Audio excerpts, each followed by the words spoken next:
So people have always been using their technologies that were available to them when they were protesting or demonstrating. So here you can see a few examples that are quite familiar. On your left, that's the March on Washington from 1963. That's when Martin Luther King delivered his "I Have a Dream" speech. It took years to organize that protest, and when people arrived there, they were basically documented by stills camera. There are a little videos from that time. Most of them are black and white because that was the technology of the time. And then on your right, that's Occupy Wall Street protest from 2011. And you can see people are using their really new tech devices, that digital cameras. They're not really even imagining that it's going to be some kind of feature in a cell phone that is almost a computer they will be carrying in their pockets within a decade or so. So these are the technologies that are available for people when they're protesting. And in the past decade, more or less, people have been using drones when they went for protests. Here you have a few examples from around the world. So on your left, top left, that's an anti-government protest in Lebanon from 2019, when people were demonstrating against high prices. On the right side, that's in Tbilisi. 2 years ago, that's an anti-Russian protest, people demonstrating against Russian influence and pro being in stronger connections with the EU. On the bottom right, that's anti-Erdogan rally in Turkey from 2017. And on the bottom left, that's a really interesting example of Standing Rock in the United States, where the locals and the police use drones to surveil each other. And also the people were protesting against putting the pipeline there in their land, but they were also using the drone to surveil each other and get information about what the other is doing during this ongoing protest. And this is also has been going in Israel for the past few years. So I'll just give you a small brief because I guess you're not very familiar with what's happening in the past few years in Israel. So on November 2022, a new right-wing government was elected, and within a few weeks, they declared a judicial overhaul that basically would erode Israel as a democracy. And it took just a few days for the first very small protest to take place in a central plaza in Tel Aviv. And within weeks, it became one of the largest protests ever. It became, just in a few weeks, hundreds of thousands of people flooded the streets, whether in big cities or small cities, all around the country from north to south. And they're protesting against this judicial reform and for the democracy. You can see a few signs people were holding them. That all came to a halt on October 7 massacre in 2023.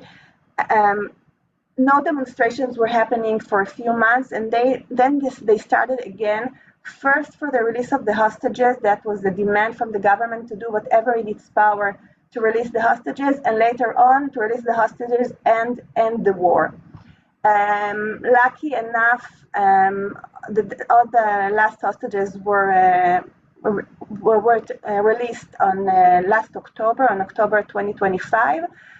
The war is still going on, and now currently the protest is still continuing with a shift. Now it's against the war and calling to replace the government, and we are about to have an election within about 4 months. So people are now demonstrating also against the war and calling to replace the government. And all these protests, starting from January 23 till today, is heavily documented by drones. And it's being done by the Drone Commando. That's an organization I will tell you about in a few minutes, but we have here with us the person that started this initiative many years ago, and you'll have a chance to ask him whatever interests you in our Q&A session, so bear it in mind. So what's the Drone Commando? The Drone Commando is a voluntary organization that these are self-organized people they went to the protest with their own drones. They have drone as a hobby for recreation when they're going to trips with their families, and when they went to the first protest, they took their drones with them, and eventually that became the way that they document the drones. I think there are about 150 drone operators.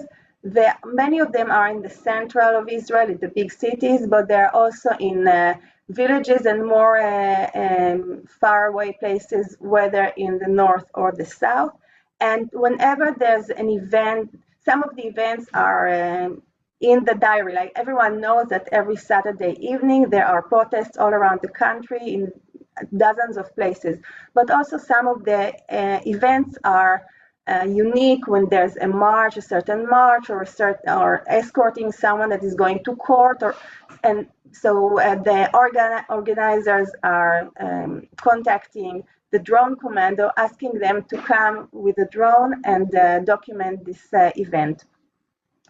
So increasingly, the drones and drone images became central pivot in the protest ecology, because if you had an event and you wanted it to be documented and then disseminated within social media or mainstream media, you needed to have a drone. You can also, there's like this saying that if a tree fell in the forest and nobody saw, did it really fall? So you can ask the same thing about drone capturing something in the protest. So if it wasn't captured by the drone and sent to the media, did it even happen? You can ask the same questions. So really, and then I'll show you in a few images going forward, we could see that drone footage really became the hallmark of the protest. And basically, they had three main functions. First of all, that was to document the drone. Nobody can say that, document the protest. Nobody can say that a protest didn't happen if you have a really overwhelming image of that you can see how many people came and to what spot. Second, many of these images are striking, and they also demonstrate the scale and the density. You can see how many people came. It's not that you had a small event or a small protest. You can see that really a lot of people came, and when you see it from the eye of the drone, looking from the sky to the protest, you can see the scale and the density. And the last function is about counting protesters. Occasionally, the argument is about the narrative. How many people came? Was it really a big demonstration or just a few people that are unhappy with the government? So using the drones, they cooperated with a person that had an algorithm that could count how many people attended the protest, and that way the narrative of we had a big protest and there are many people that oppose the government could be initiated. These are a few examples of how arts and performances became part of these demonstrations. So one of the very common feature was these horizontal fabric banners. They were about a few dozen square meters each, so you had to stitch them from a few really big fabrics and decide what should be the message, and the message should be printed.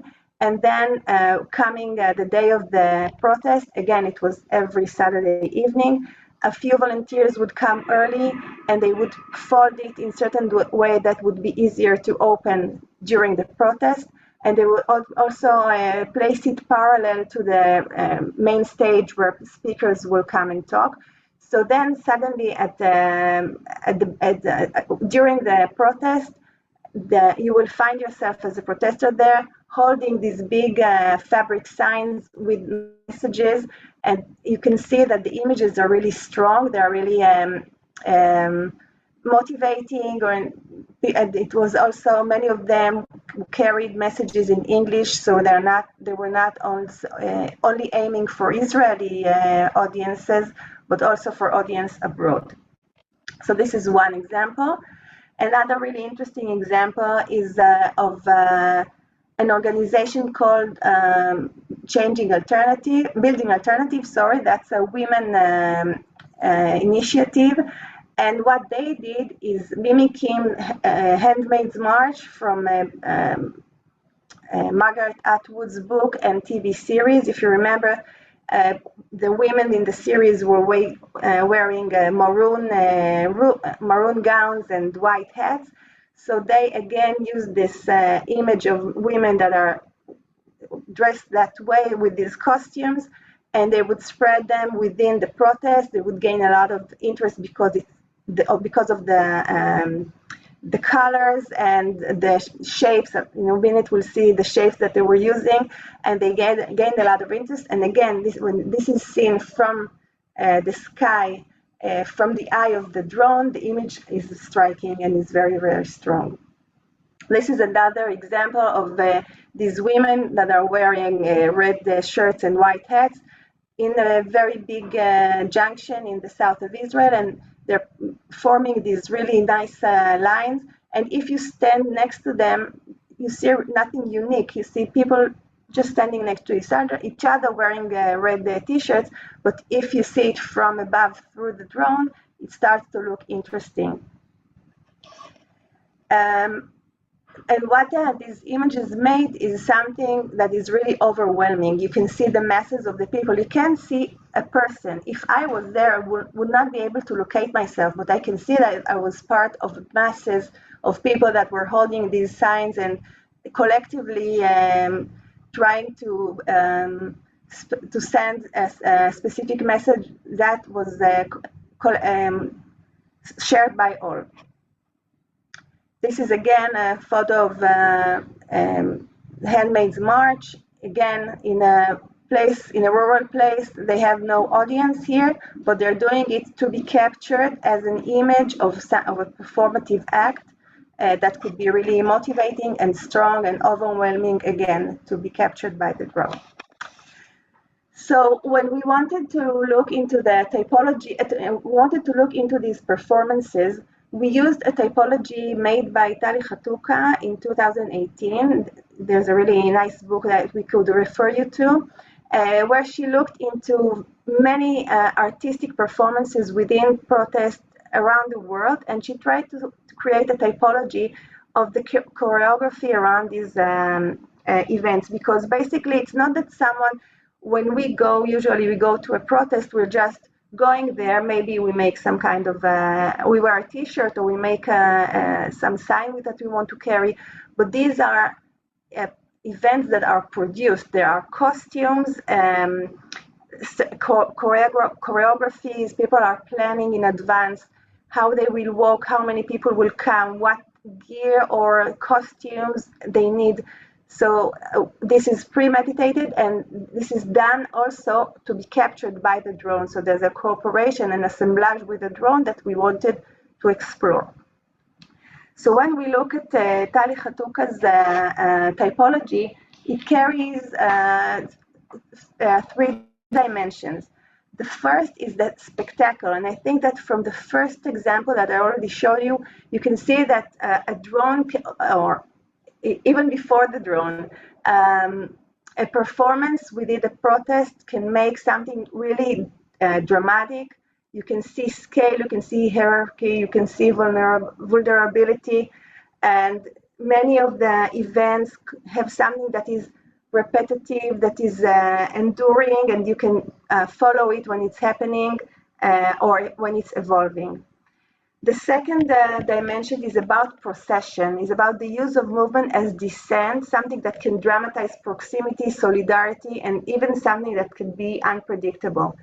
Oftentimes, you can think about it, you probably know this, that many events are happening within symbolic centers. So even when we saw earlier the example of the walk on Washington or the 99% protest in the United States, these are happening in symbolic centers, and people are coordinating marches there, and this is part of the way that they want to send their message. message. And the last thing is about placemaking. That's embedding dissent into objects, memory, and urban fabric to offer a vision of alternative future. And that's all basically about crystallizing your narrative and tell your story of the protest, because every protest can have a few narratives, one that could be told by the organizers, by different groups that organize it, by protesters.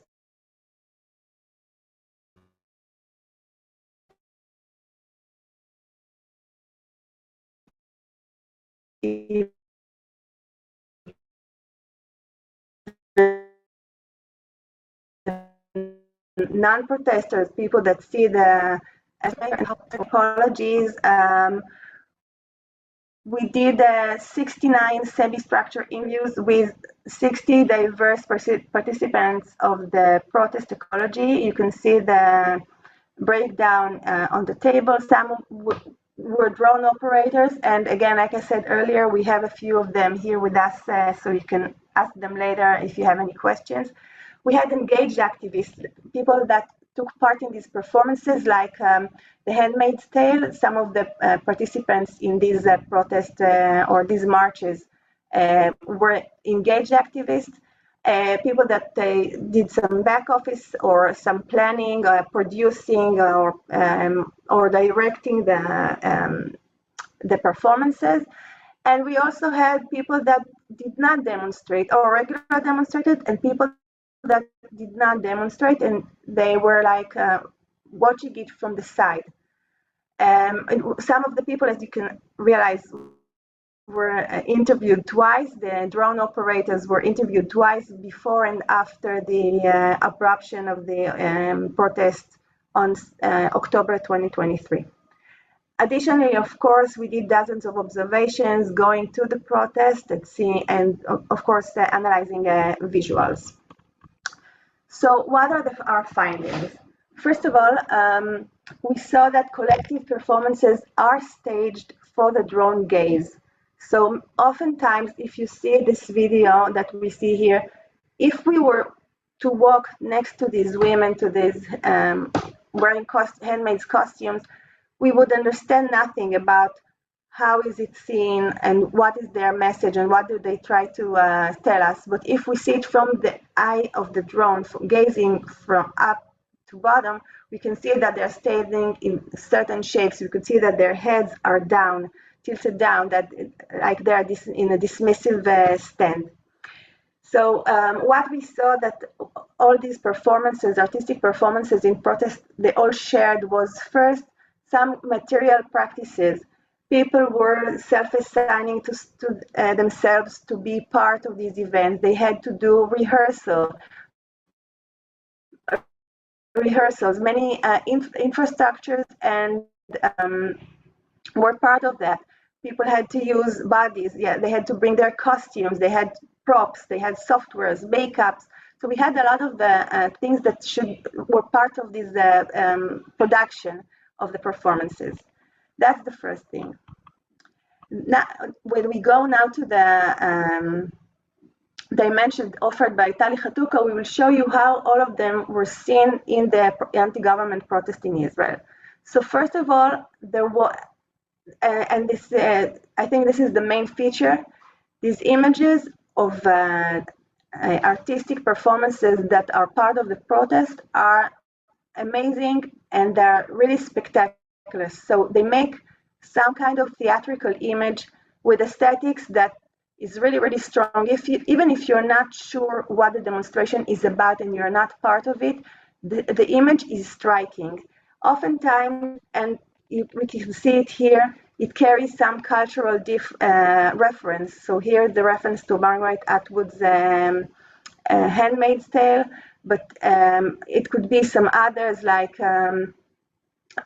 in Israel a few times that was in Hebrew, but the messages on the fabric sign would be connected to gestures or things that people say during holidays, or about releasing some kind of biblical references. So these cultural references are really strong and it activates something familiar within you. Many of the performances are repetitive. The same thing is happening again and again, whether in one protest or moving between protests. So the line of women with white hats and maroon gowns, you could see them in dozens of protests throughout the first 2 years. You could see them going there, and you knew when you saw it that these were building alternative, this women movement, and you could remember what are their messages. Some of the visual design was unique to be captured vertically from the drone's point of view. Okay, so again, like we said earlier, if you would go next to them, it wouldn't be that exciting to see as it would be if it's seen from above. One more thing about cultural reference, you can see that they're walking here like in an army march, straight lines and straight rows, and people that were part of this. Okay, I'll show it later. But the people that were walking, and they told us how they were instructed to watch the feet of the woman that was just before them and walk exactly behind her to form these straight lines and straight rows, so they will resemble an army march. Again, this is a reference to a scene within the series and also to an army march that we are familiar with. Another examples of spectacles. So again, on the left side, that's a main highway, which cars can't follow now. And in Hebrew, you see on the left, that's the names of the Israeli hostages in Gaza. People would write their names on the street. This is again a highway where cars are supposed to move, not people writing names. And so it was really a very strong image to see. And on the right side, this is taken from a TikTok account of the largest TV station in Israel, TV channel in Israel. And they did a collage of 3 images taken from different spots in Israel. So it's like creating a horizontal image from different places around the country where the protest stopped the traffic.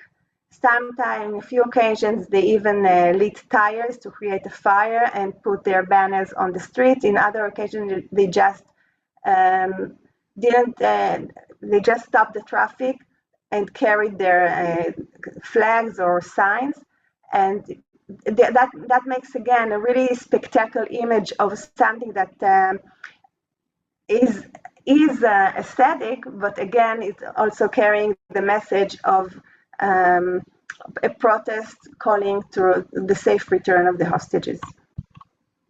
Another example, again, of the street. In this occasion, they put also a banner on the street, and they wrote their message with the candles. And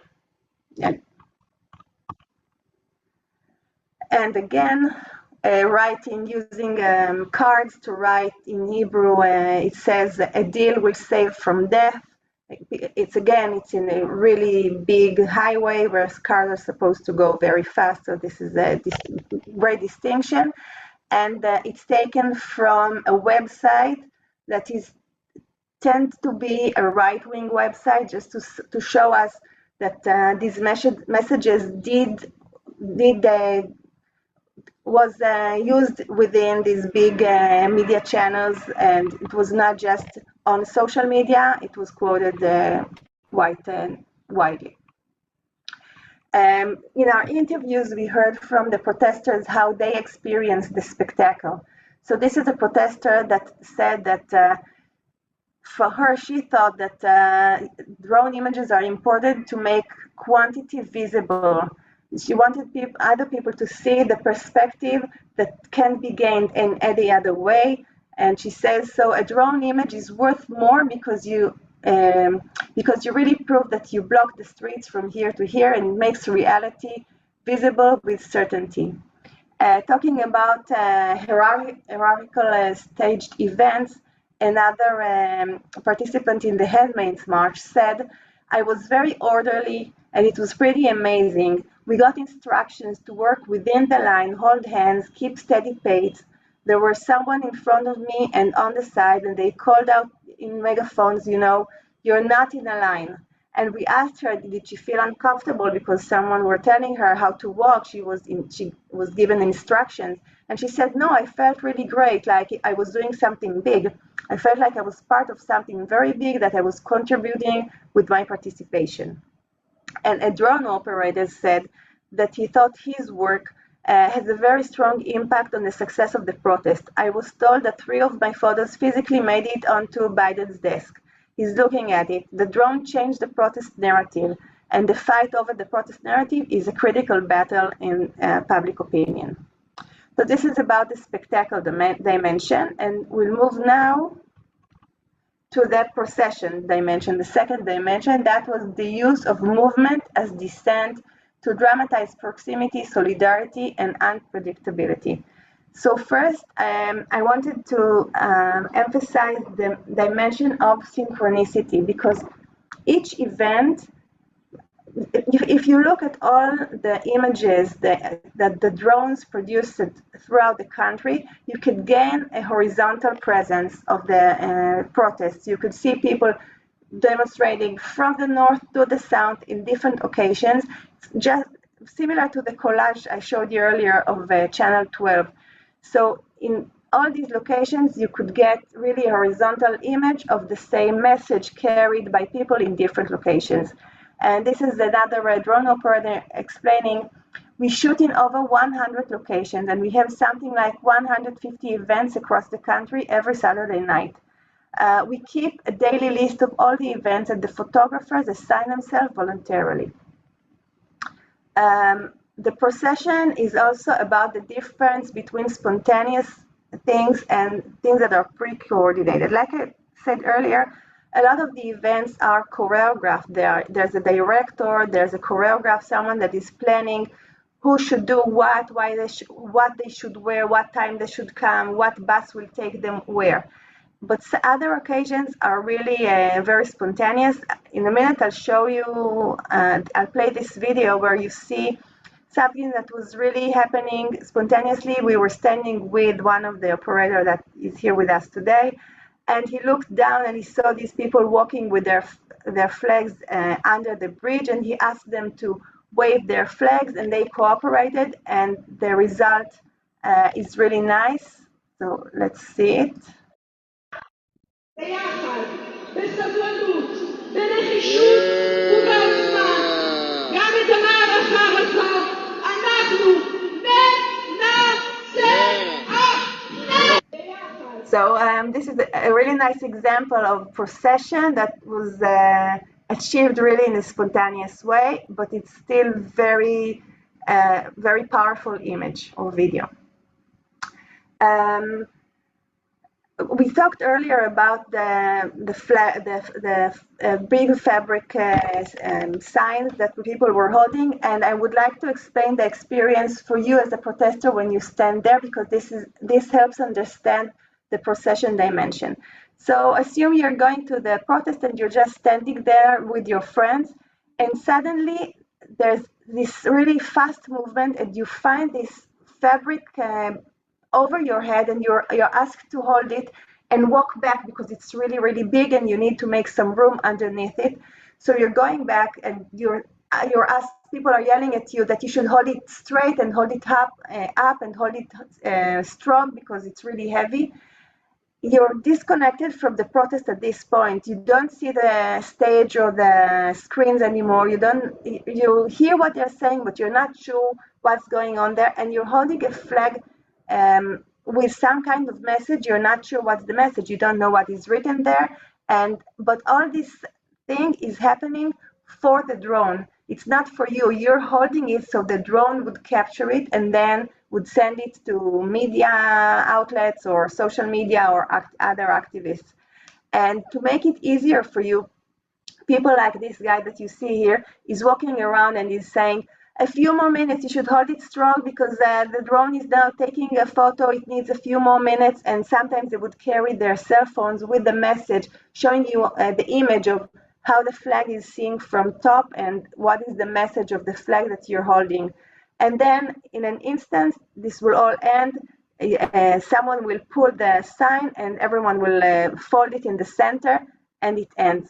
So this is a quote by by a protest organizer that was part of this, the organization of these flags. And he told us that, I'll give you, we're talking about something between 200 to 600 square meters of fabric.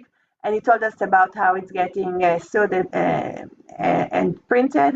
And he explained that the goal is to get our message consistently and systematically into the global press. And this is a campaign worth tens of millions of dollars. And of course, it's all made by volunteers. Oh, we also had sound here. You want to hear it?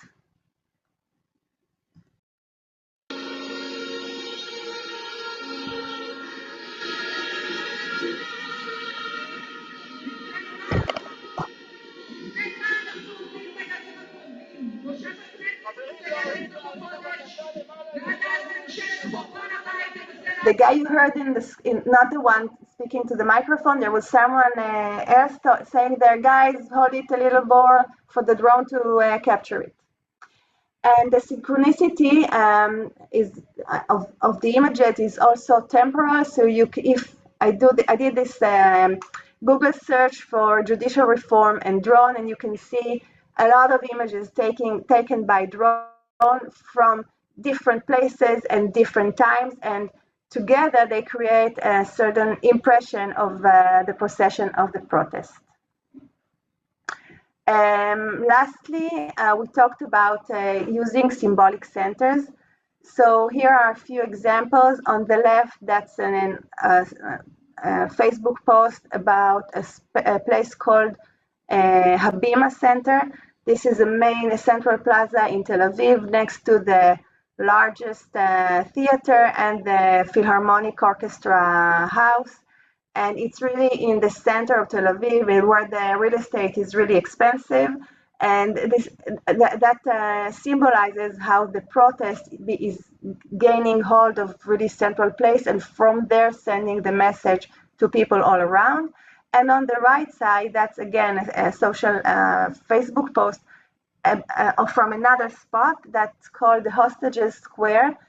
This is not the original name of the plaza, but it's a plaza between the largest arts museum in Tel Aviv, the court, and the main library, and it gained the name Hostage Square during the fight for the return of the hostages. And this is again how it's occupied by a lot of people with different messages captured from the drone and making a stance about where the protest is starting and what are their messages. And we are moving now to placemaking, but I use this post, this is a social media post, just to show you that the placemaking is not only physical, but it's also virtual. So it's when these images are posted on social media or aired on TV in main channels or broadcasted around the world, you gain placemaking in places that are far more distant and bigger than the original place. So placemaking again is about crystallizing protest icons, and this is again an example of, this is Jerusalem on the. That was a march of people going from Tel Aviv to Jerusalem and circling the Israeli parliament. So this is again about an iconic place, but in Jerusalem, drones are not allowed to be operated, personal drones. So the operators had to do some kind of magic to use their drones, and one of them told us that we need permits only in two places. One of them is Jerusalem, where they rarely approve them. And he telling us how he was called by the police to tell him that he's not allowed to use drones there, and the tactics of how to use it anyway. Placemaking is also about creating a narrative, telling our story about the protest, and oftentimes it involves using a performance that is done only for the drone. In this case, this is an amazing photo of handmaids marching, but they're marching on a salt mushroom in the Dead Sea. This is an area of really, it scares not really little people, not enough. I'll do it again, I rephrase. This is a place where people usually don't live in. It's very, very hot, it's uncomfortable. There are hotels there, but people are not living there, and there are no protests there. So basically, these women drove 3-4 hours from their homes with these costumes, and they went in this row on this salt mushroom only to be captured by a drone. There is no protest next to them. They are not part of anything beside a show for the drone, and the image that this produced is really strong, and it's very aesthetic, and it's really strong, and it carries the message and the narrative really good in a really good way. One of the participants, not in this shoot, but in another one, said that she watched the first 10 minutes of Handmaid's Tale on TV and she couldn't handle it. Thank God we're not there yet. But she felt the experience when she was part of the march because she felt it narrowed her. She said, I can understand women that feel claustrophobic when they're part of this march. It's very stressful. It intrigued me. I thought this is how women in Gilead felt, and this is, God forbidden, what they want to do to us in case if the judicial reform would pass. Last thing about placemaking is it's really nice about crystallizing the protest icon. The main junction where the protest took place was in Tel Aviv. It's called Kaplan Junction. And as you can see on the right, it was filled with people, and this is where 100 to 200,000 people in the peak of the protest came. And one of the organizers of the protest, called Kaplan Force, made their logo after this junction when it's filled with people. So you can see on the right how the junction looks when it's full of people, and on the left, the icon that they created of this junction, echoing how it looks from the eye of the drone. Okay, so this became the logo that was used in T-shirts, in formal documents, in other artistic performances. So to conclude, as I hope I was able to show you, protest performances are co-produced for and by drones. So the organizers are thinking about the drone as their cooperator, maybe their audience. They direct, they choreograph the event, the performance, so it would be nicely captured by the drone and then create an image that is spectacular, overwhelming, carries their narrative, and carries it fast. Drones mark, we believe, a shift in the repertoire of contention, showing how art, technology, and activism converge to generate a new regime of protest visibility. But we should not, we think that this is not the society of spectacle. I guess some of you know Guy Debord's work that talked about how we become a society of spectacle where we worship how things look, but they oftentimes won't carry any meaning, because we saw when talking to demonstrators that these images of performances were motivating them. They're making them more immersed in the protest, wanting to be part of it, wanting to carry the messages further, and even make more people part of the protest. So this is it. And I also invite you to see our new publication. We'll send you the presentation so you could use the QR code to our new publication just out last week.